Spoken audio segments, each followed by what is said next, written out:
pwede tayong kumuha ng inspirasyon. Dapat ilaban mo, no? Ilaban mo yan. Parang inspirasyon lang siya para yun sa artistry mo. Hello mga ka-familiars! This is JM De La Serna, ang inyong celebrity performer.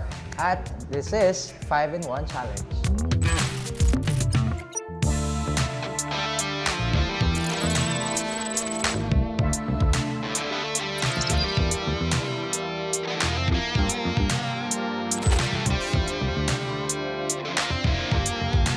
Una-una, si Dimash.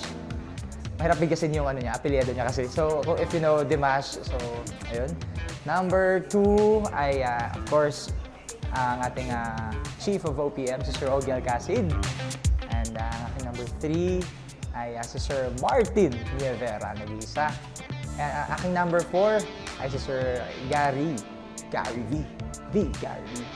Of course, sa aking number 5 ay si Sir Jed Madela.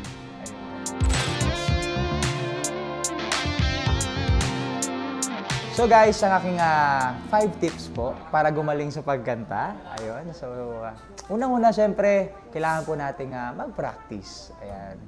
Ang pangalawa ay kung kayo'y kumakanta, no, huwag po uminom agad ng malamig after ng performance or ng pagkanta nyo po kasi nakakasira po talaga yun ang vocals natin.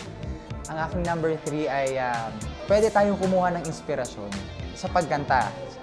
It's either kumuha tayong inspirasyon sa ating mga idol, yan, yung pwede mong gagayahin, ganun.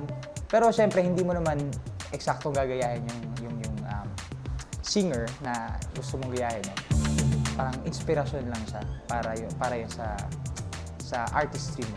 So ang aking number 4, dapat pag kung gusto mo talaga yung ginagawa mo, no, naging passionate ka, dapat ilaban mo, no? Ilaban mo yan. At aking number 5 ay kumuha ka ng sapat na tulog talaga. Kasi dahil doon kondisyon yung boses mo pag may sapat ka na tulog. Yeah.